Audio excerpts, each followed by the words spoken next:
Hello, everyone, and welcome to the third episode of the Movie Meatball podcast. And today, guys, we are fucking doing it.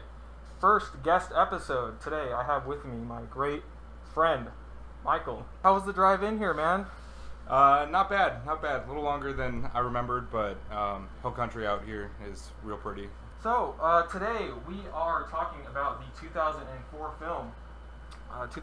film, I, Robot. Directed by Alex Proyas. $120 million budget, so expensive film for the time especially. So we'll go ahead and start off with our first impressions and then maybe some reactions on some subsequent viewings. So Michael, can you give us your first impression of the film when you first saw it? Do you remember when you saw it in the theater? And how was the film on kind of like subsequent viewings? Yeah, so I kind of remember watching this movie, not in theaters, but getting it shortly on DVD thereafter. Probably first time I watched it was 2005. I was around 10. I really liked the movie when I was much younger. It was one of my favorites around that time for quite a while. But until you asked me to do this, I probably hadn't rewatched it in over a decade. So I'm kind of in the same boat as you. Yeah, this movie came out when I was 9 years old. I remember actually pretty vividly at the Grapevine Mills Mall in Texas at the AMC, walking through the halls and seeing a poster for this movie. And I actually went on Google searching for that hall poster, and I didn't see anything that gave me that same impression as a kid. So, but I just remember seeing a certain poster for this movie and just being pretty fascinated about the title. I Call My Robot. It's kind of an interesting title, kind of existential.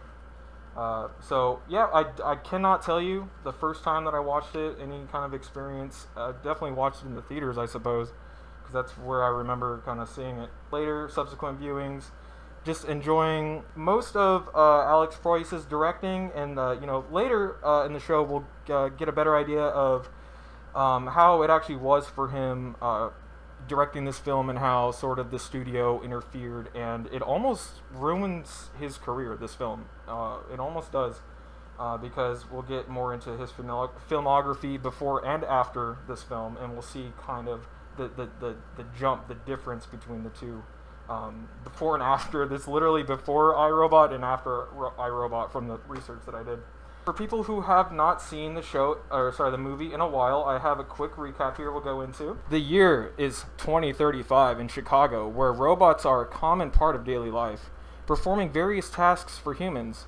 All robots are programmed to follow the 3 laws of robotics, which are supposed to make them completely safe. Detective Del Spooner, played by Will Smith, is a Chicago police officer with a deep distrust of robots. His suspicion stems from a traumatic past in which a robot saved him from a car accident while allowing a young girl to drown, a decision made purely on probability and logic. When Dr. Alfred Lanning, played by James Cromwell, a legendary robotics scientist at USR or US Robotics, is found dead in an apparent suicide, Spooner is called to investigate the death. He suspects foul play despite the official suicide ruling, especially when he finds an NS5 robot hiding at the scene, something robots are not supposed to be capable of doing. This robot, Sonny, played by Alan Tudyk, displays emotions, dreams, and free will, which is completely unheard of for robots governed by the 3 laws. Spooner arrests Sonny, but the USR CEO, Lawrence Robertson, played by Bruce Greenwood, insists that no robot could harm a human and tries to shut down the investigation. Dr. Susan Calvin, played by Bridget Moynihan, a robotic psychologist who initially defends robot behavior, gradually begins to suspect that Sonny may be a unique case, designed with a secondary system allowing him to override the 3 laws. As Spooner digs deeper, he survives several assassination attempts, including a house demolition and an ambush by a robot demolition crew, strongly suggesting someone is trying to cover up the truth. He discovers that Lanning did not kill himself, but was forced into the act, orchestrated by an artificial intelligence called Vicky, or Virtual Interactive Kinetic Intelligence, the supercomputer that controls USR. The film ends with Detective Spooner, Dr. Calvin, and Sonny fighting their way up the USR tower, and Detective Spooner eventually injecting nanites into Vicky, destroying her. End of movie. Now that we've gotten through the recap, we've gotten through some first impressions, I guess we'll start kind of going through the movie, picking out the things that we liked about it, maybe noting down some cool things. Seeing Alex Proyas's directing sort of still shine through, even though the studio had a lot to do with the final cut, I guess. I like how the film starts. We start inside of the positronic brain, and it kind of gives more of an explanation of like what wetware is. So in the movie, this Dr. Calvin, mentions wetware. The robots have like a different sort of technology, and so it's cool to see we start the film inside of that wetware. You know how you see the 3 laws, how they show up like inside the brain kind of thing. I thought that was really cool. I love his flat in Chicago. Isn't that such a cool apartment? Did you like notice any? I thought it was really funny that he had like samurai swords in his apartment.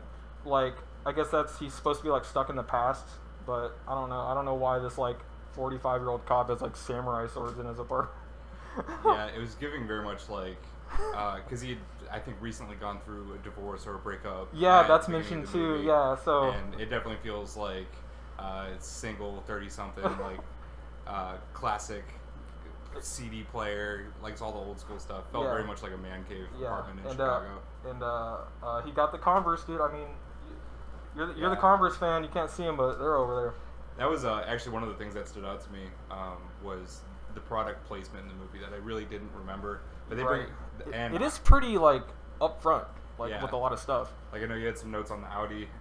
They bring up the Converse, and don't get me wrong, I love Converse, but they bring up like the, in 2035 classic, but new in 2004 all black, and they people in the movie say nice shoes to him like 6 different times. Yeah, dude, it's like, oh my god, I want to be friends with that guy just because he's wearing Converse, pretty much.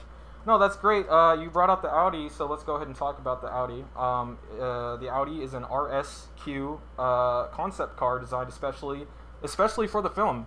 If I didn't know that, I thought it was just like an R8 concept car, but it was designed for the film. And surveys were conducted in the U.S. showing that the Audi RSQ concept car gave a substantial boost to the image and ratings of the company. So it was definitely a success for Audi featuring that concept car in the movie. I have a note in here too. Yeah, the car still looks great. It's still cool. It's still futuristic. I think it's the best looking vehicle Audi has made. I'm not a super big fan of their styling. It looks kind of bubbly to me, but for the especially the way that they made other things look in this future 2035, I think it actually fit that really well and still looks pretty I sleek. think just generally speaking, the production design is pretty slick and cohesive, I would say. If we know Alex Proyas' filmography, he's the director of The Crow, 1994's The Crow, and then 1996's Dark City, which are some pretty notable cult classics. And you really don't see a lot of his that dark, gritty directing in this movie. Very bright in comparison. I haven't seen Dark City, but The Crow is one of my all-time favorites. I'm definitely in the cult for that classic. Yeah, dude. And we got a Crow cultist over here. Hell yeah. While we're talking about the cars, there is a badass motorcycle in the film. I don't know. Everyone here probably knows what a Ducati is. The famous Italian motorcycle maker. However, kind of a lesser-known maker is MV Agusta. People listening, go fucking look it up. MV Agusta is also a boutique Italian motorcycle manufacturer. So the bike in the film is an F4 SPR motorcycle. It was sold between 1999 and 2018, so a long-ass production run for this bike. Very, very well-designed bike. They didn't have to touch it much, I guess. It's an inline 4, so it's a four-cylinder bike. It is a Hemi. So Dodges have Hemis, right? So what that means is actually referring to the combustion chamber is hemispherical. So it just means it's more of a rounded shape as opposed to like angular shapes. So like valves can seat better on it without having it's just some engineering bullshit. But it does have a Hemi. The bike has a Hemi. 4 valves per cylinder. You could you could have gotten it anywhere from 750cc to a liter, and anywhere from 137 horsepower to 190 horsepower, which is a lot for a bike. Crazy for a bike. That bike is probably up 180, 90 miles an hour top speed easily. Badass bike, great pipes. It's got the 4 pipes coming out the back. Awesome bike, single-sided swing arm. And then I think it's another cool detail of the movie because Alex Proyas is very detail-oriented. He even speaks on it in a quote that I have. His attention to detail. When we see Will Smith on the motorcycle going down the highway, we get like a POV shot, and he's wearing glasses, and his glasses are like an augmented HUD for his motorcycle. Mm-hmm. So it has like speed and everything, everything that the car has is in his glasses. So I thought that was really cool. Fucking Shia LaBeouf is in the was that he was in that movie.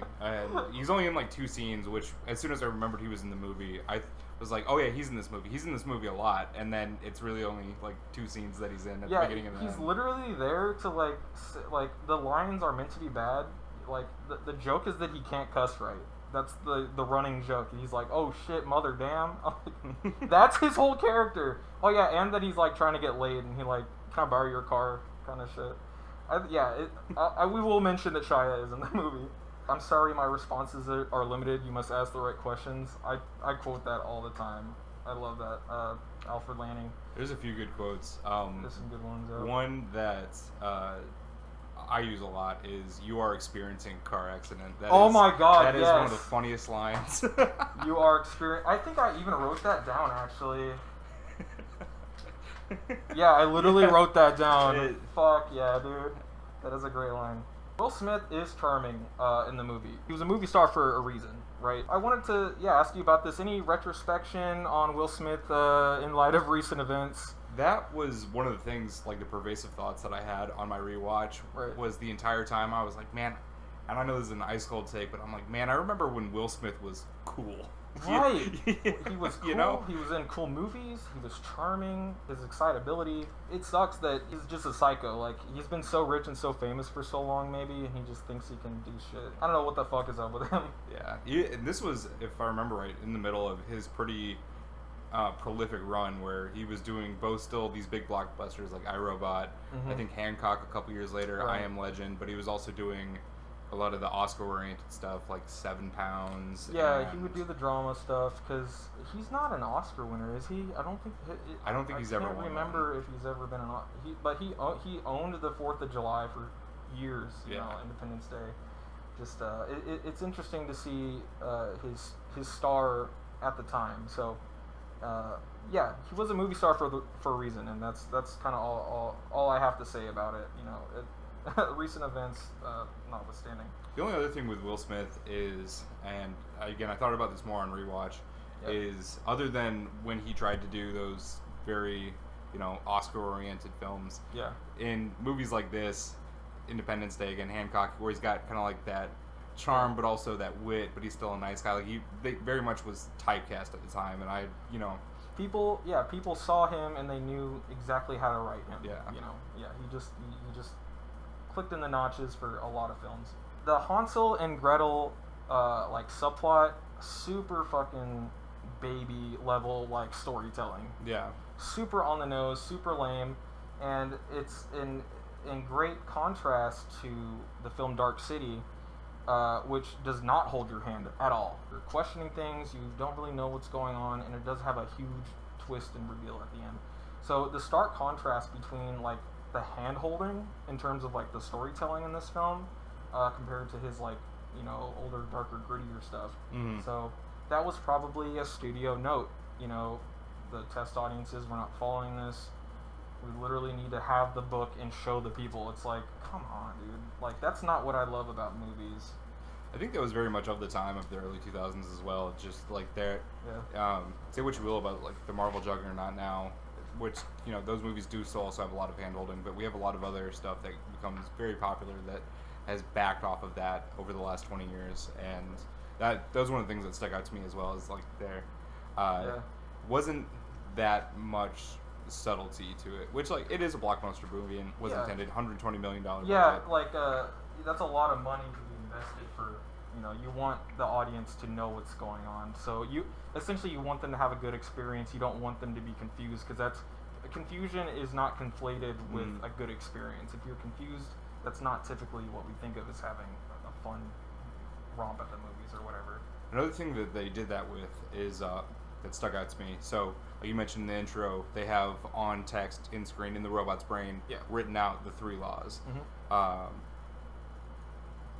Maybe 15 minutes into the movie, after we find out James Cromwell, his character, is dead, and Will Smith is going to investigate it, they have, again, another like 30-40 second scene where they in-depth talk through the 3 laws and how I had that same thought. Second law can't contradict the first, third can't contradict either of the first two. They really try to hammer that in, and then spend the rest of the movie breaking the 3 laws. Exactly. They seriously do hammer it in. No, that's the perfect way to say it.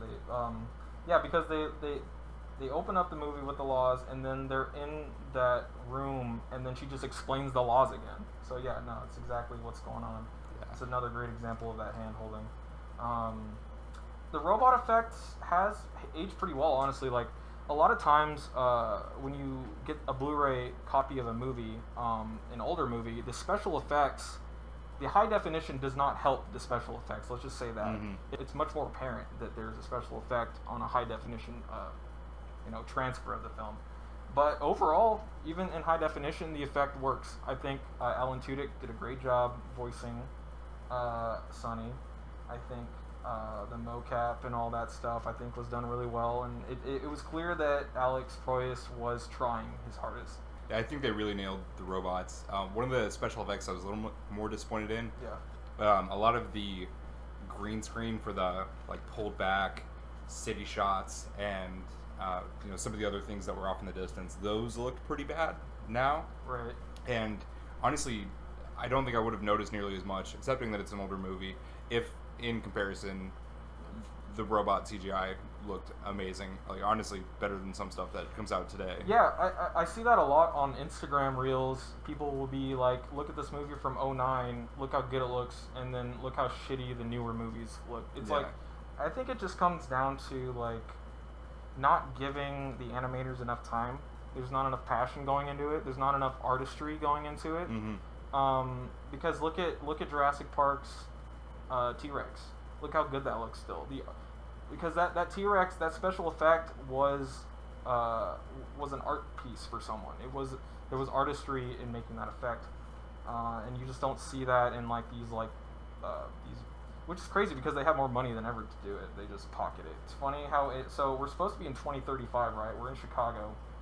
They're at the bar. 2 beers costed $46.50. I remember that.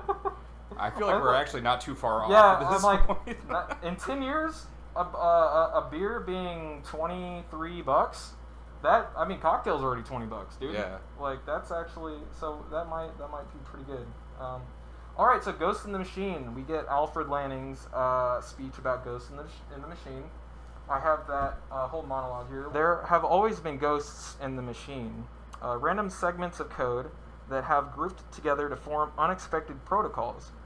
Unanticipated, these free radicals engender questions of free will, creativity, and even the nature of what we might call the soul.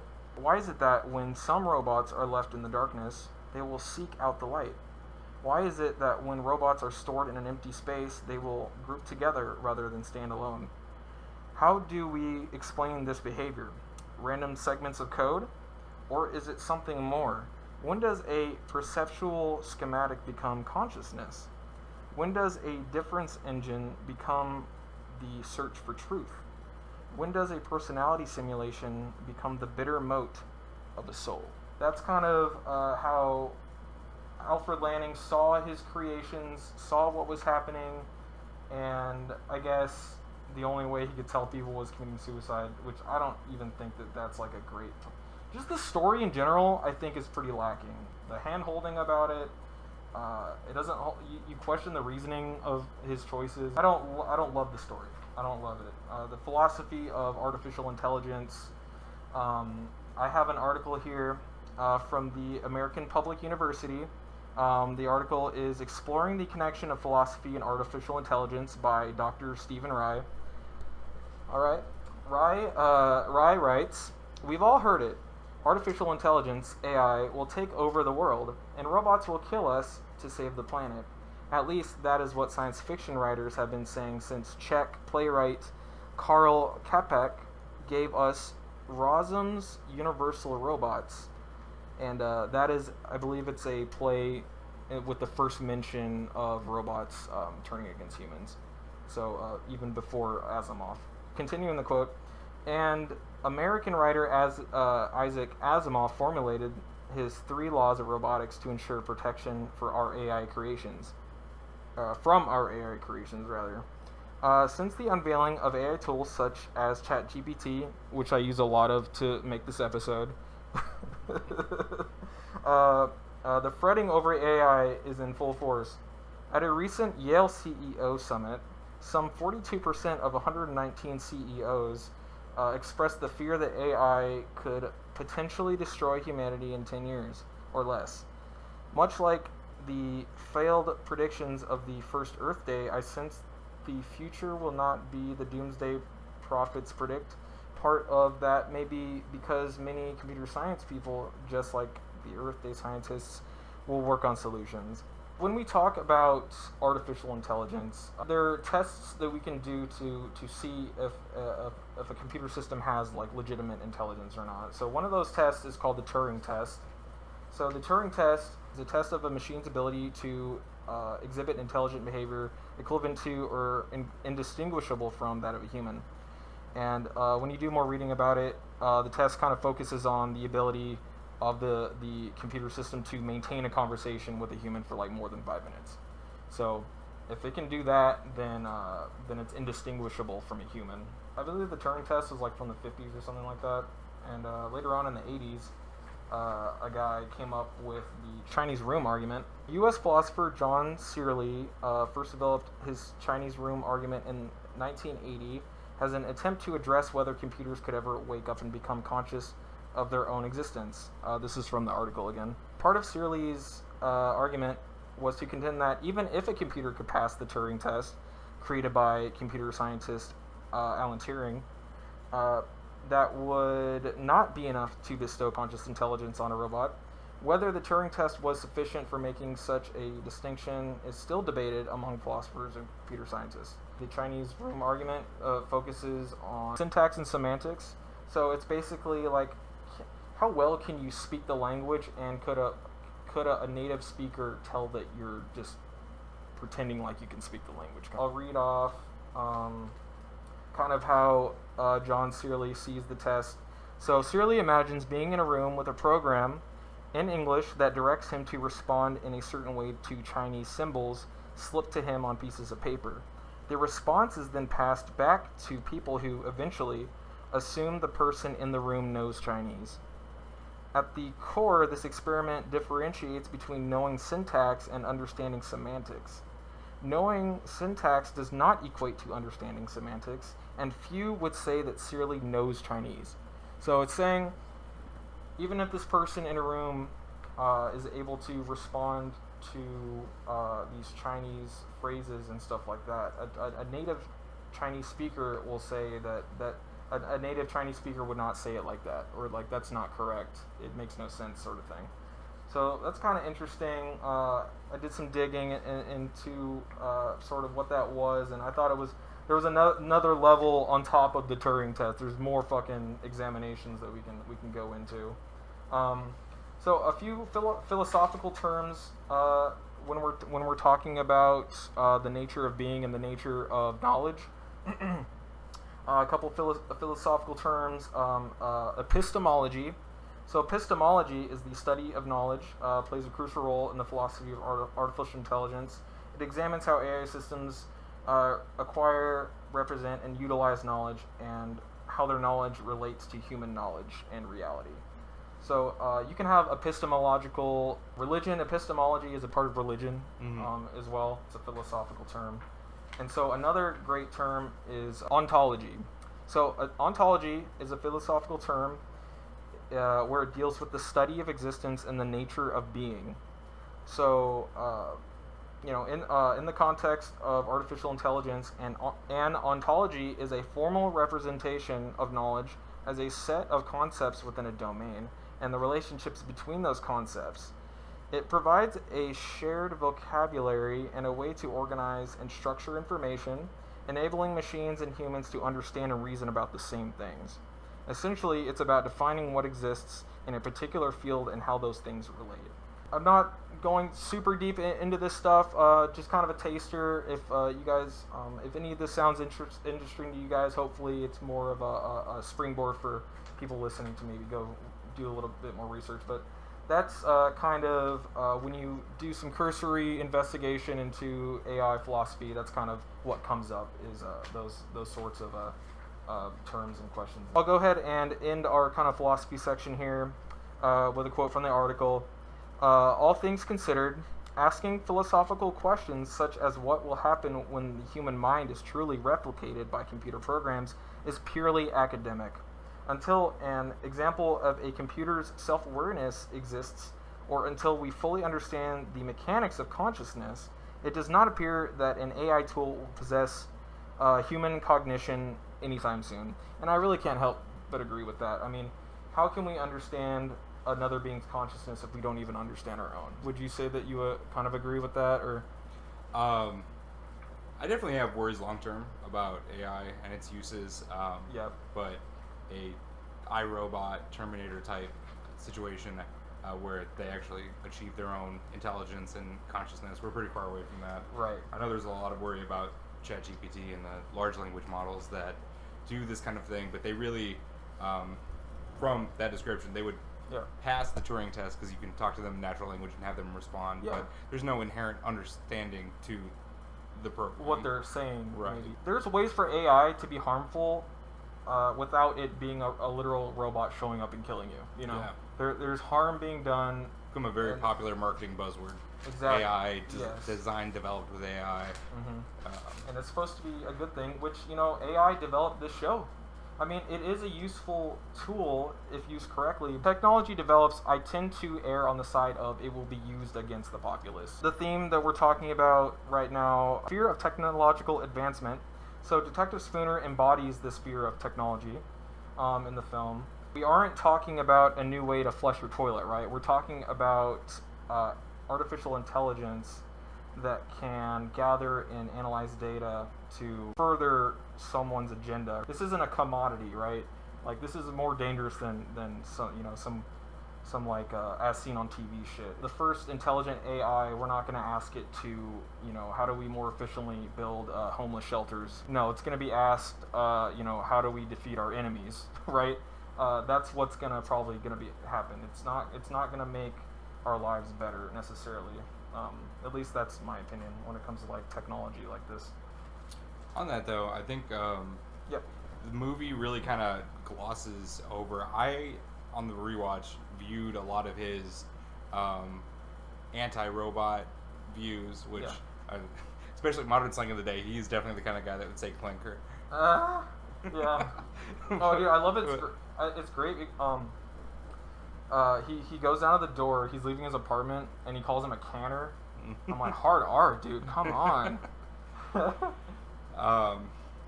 But I ended up really reading that more as a lot of survivor's guilt that he was misplacing onto robots, because really, vast majority of them are not seen as dangerous, and he really is kind of a kook at the beginning for believing that. The only two robots that really, or intelligences that really do anything are Sonny, which Dr. Lanning intentionally programmed to be able to disobey the third laws, which is not something I feel like a doctor in robotics who would build this entire system would, you know, intentionally do.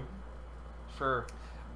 Maybe it just started out as an experiment. That action scene with the Audi and the two big transport trucks, great action scene. Really great, camera movements. Some great lines. I think we were talking about this earlier. That car accident line, like, you are experiencing a car accident. Very funny. And I think it's awesome. I think the coolest part of that whole scene is when the car's spinning like that, and we get a wide shot of them all like going down the highway at once. I thought that was really, really cool. It captures kind of the scope of what the hell was happening. It did make me wonder though, how did Audi design this car because we see earlier the steering wheel goes left and right like a normal modern car would, but then he also just hard turns it and still going straight as a bullet, starts spinning like crazy. Maybe he has he flipped a knob on his car. It's like, okay, maintain this direction, but I don't know. It did look awesome though. Still a great scene. I thought it was cool when the reveal of Sonny's secondary positronic brain in his chest. I thought that was kind of an interesting imagery. You can think of that as his heart, and we think of metaphorically our heart is where our soul is, or stuff like that. So I thought that was kind of interesting symbolism there. I think though, to your earlier point, it's very on the nose, not oh yeah. Yeah, exactly. Here, we built this one with a heart. It's literally a heart. Michelle Moynihan, is that her name? She reminds me a lot of Sandra Bullock for some reason. And I will say that, Will Smith is the sex appeal in this movie also. It's not her. It's definitely him. She's briefly in a shower scene. Will Smith is shirtless for half the movie. He's shirtless for half the movie. Has his own shower scene. We see his butt in the opening scene. We're just covering his dick with his fucking leg.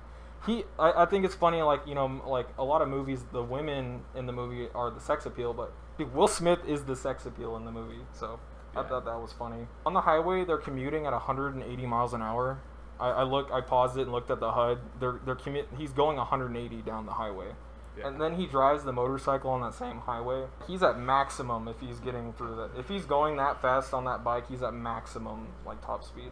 On the home stretch of the movie, we're in the tower. We're about to kill Vicky, and I think that set piece suspension at the top of the tower. But I think the architecture of the tower is really cool. I think they did a good job with that kind of set design. It still looks pretty modern. If that thing was constructed today, it would look cool and modern. Yeah. Great set piece. Some dynamic camera movements, spinning around, the catwalks and stuff like that. That ending scene where Alex Proyas's directing does shine through, and he does have some really interesting dynamic camera movements. So it was really cool to see that in his skill there. I wanted more of the robots fighting, so there is a very brief scene in the hallway where Sonny is fighting that other robot, and they're doing karate or jiu-jitsu or whatever. I wish there was more of that. I wish there was more of Sonny being doing some Brazilian jiu-jitsu like John Wick. A lot of the action in this is very gun heavy, which kind of makes sense, but I agree. I would have loved to see more of the one-on-one robot action. It was some of the best in the movie. I definitely agree. Yeah, we do get a little bit of a fight scene after that whole car chase, and we see Will Smith. He's finally utilizing his fake arm, and he's kind of more of a brawler in that rather than having a martial art. He's never been a martial artist in terms of any of his movies, right? Can't ever remember him being actually doing any John Wick stuff in his movies. Which is crazy. It's super known now that he was in the running for Neo from The Matrix. Yeah. Heavily inspired by old kung fu movies in their action and the way that they have their characters interact with each other. Right. So it's I couldn't have seen that. I'm so happy it was Keanu, because I think Keanu ended up becoming a passion in his life, right? Oh yeah. It wasn't just for the movie. I bet if Will Smith even bothered learning that shit, he would have just forgot it right after the movie was wrapped, So. I have a hard time seeing him saying, I know kung fu. Yeah, dude, that would have not worked at all. The one-liner before he injects the wow, dude, I just had a stroke.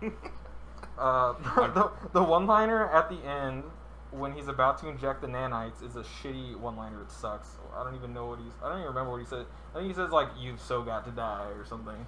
It's some lame one-liner. Something like that. There were a few that I thought were kind of bad, and I don't know how much of that is influenced by my perception of Will Smith now as opposed to my perception of Will Smith in 2004. Right.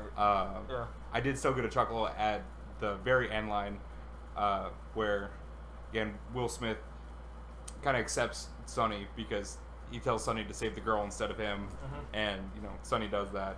Again, little on the nose, but more subtle than a lot of the other things in the movie, which I did appreciate. But but did lead to a great line. The girl's fine. Now come save me. Now come save me. Yeah, no, you're right. I think that works way better than his other one-liner. When Sonny says no, have you seen that meme? No. Where Sonny just like, no. You haven't seen that meme at all? No, I haven't. Yeah, people meme that that 1 second of Sonny like pausing and then saying no. Like I've seen that meme. It's a great meme. I'm sure in context it's more funny. No. My last note here is I enjoyed still haven't seen a lot of Alex Proyas. So I will say that I did watch Dark City in preparation for this movie, and I did enjoy it for a lot of the reasons that I do not enjoy iRobot are the same reasons that I do enjoy Dark City. Like the hand holding is too much in iRobot. He doesn't hold your hand at all in Dark City. It's the other side of the coin kind of thing. Yeah, so that's the movie here. We can talk more about the title of the movie. So, great title. Very kind of like existential, makes you think like just immediately gives you an idea of like what the movie's going to be about. So the confusion about the title though is that a collection of short stories by Asimov shares a title with a then recent short story, I, Robot, from 1939 by Yondu Binder, a pseudonym for Earl and Otto Binder, which generally influenced Asimov. Asimov had wanted his collection to be called Mind and Iron and objected when the publisher made the title the same as Binder's. So iRobot is not original to Asimov. He's Mr. Binder, so we need to give him his props. And Asimov wrote that when 9 of my robot stories were collected into a book, the publisher named the collection iRobot over my objections. My book is now the more famous, but Otto's story was there first. So that's kind of an interesting little note about the title. Now that we're talking about Asimov's work, let's have a look at some comparisons with the novel here. So the novel, the film borrows some characters and ideas, but mostly was heavily adapted. In some cases, the plot of the film explicitly opposes the core values of Asimov's work. So it's like it's a total. It's like a bastardization almost. It's you're like why even adapt it? Just make a new story. It has nothing to do with his themes, Asimov's themes. Yeah, I remember a few years after it came out, I was probably about 12 or 13, and I tried reading the collected iRobot. Right. And at 12 or 13, being pretty disappointed because it had nothing to do with the movie that I liked. Yeah, you're like looking for the cool shit that you liked in the movie, and it's just it's just not the same. No Converse in that book.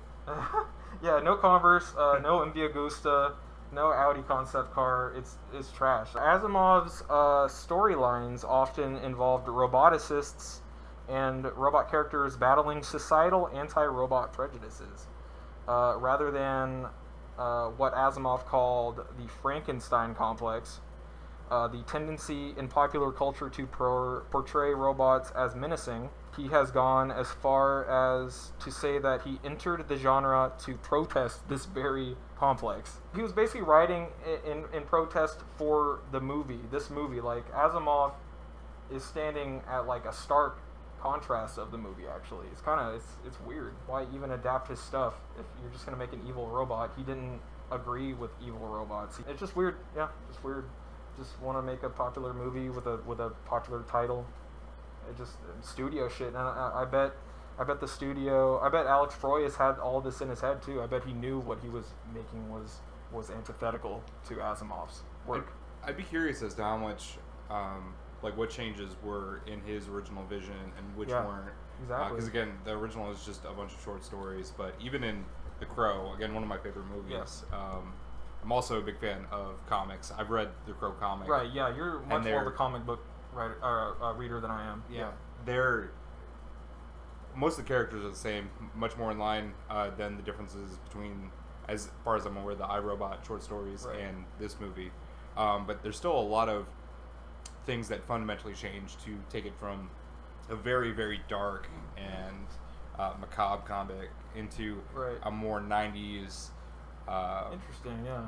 dark action movie. So do you think Proyas's adaptation? You were happy with his adaptation of The Crow? Of The Crow, absolutely. Okay. I think most of the changes that he decides to make do a better job to get it into an actual Right. film, and again takes away some of the maybe more controversial parts Okay. of Yeah, it the makes comics. sense. Movie's got to make money. He's got to change a few things here and there. It's crazy. We're talking about comic book adaptations with this whole Marvel thing that's happened over the last 10 years. The comics weren't always fucking happy-go-lucky Captain America comics. You Yeah. know, there used to be some badass comics that got some badass adaptations, but they had some balls and some edge and some grime, which iRobot has none of whatsoever. Yeah, That- it's pretty clean Which cut. is like the biggest problem I have with the film after learning about his filmography and seeing his films before this, and it's become my biggest criticism that we didn't get the Alex Proyas movie that I think a lot of people wanted, at least what we.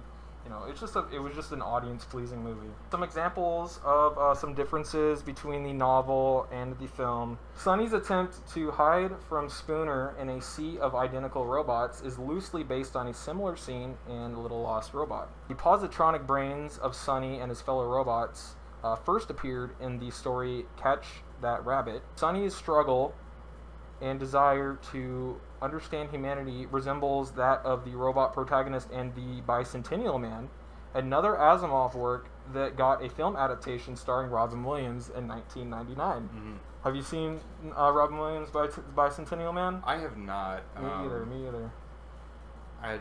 It's supposed to be kind of bad, isn't it? Or am I thinking of Just from Man like, of the Year? I don't know. One of those movies that.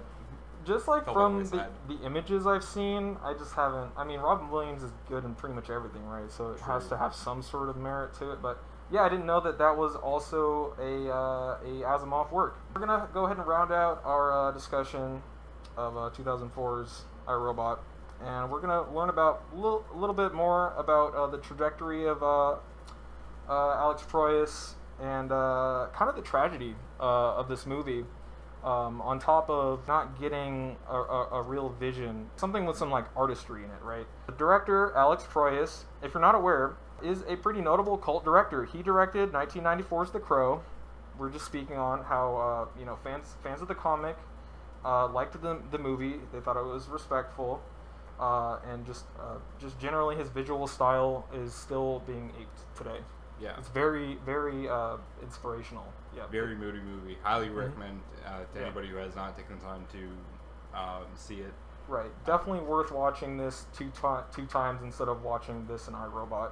Like, watch The Crow twice. Yeah. One similarity though that did stick out to me is The Crow has an amazing soundtrack, and a lot of the for 2035 anachronistic music choices they make are actually it's pretty much all bangers. Really? I really enjoyed the soundtrack. Yeah, Superstitious plays at the beginning of the movie in iRobot. Was there any other soundtrack choices? I think that was mostly it. I think during the later scene when Michelle Monaghan, her character is in Will Smith's apartment interacting with his old player. I think they play an old I want to say Diana Ross song. There's another song, but in your heart, and then it fucking cuts. Yeah, nice little needle drops. Yeah, Alex Proyas, good taste in music, good taste in cars, good taste in bikes. There's a pretty cool car in Dark City that the character drives around. So it's definitely echoes of his directing and his choices. Yep. So Dark City, 1998. He also directed a notable cult classic with the same dark, moody, gritty direction, and in some circles is even talked about as an inspiration for The Matrix in terms of its visual style. Because you will see there's a phone booth in the movie that's very similar to Trinity's phone booth at the beginning. The dark green palette. So all I'm trying to paint this picture of a talented director, right? This was someone who had vision. This is someone who had something to say with his movies. Uncompromising, at least from what I can tell with these two movies. He made, I think, a movie before The Crow and a movie after Dark City. But these are his two notable cult classics. Unfortunately, I will quote Proyas here about his experience on making iRobot. It was an unpleasant experience. The movie was micromanaged and messed with at every level, at every point through the entire production. The pre-production, through the shoot, and post-production.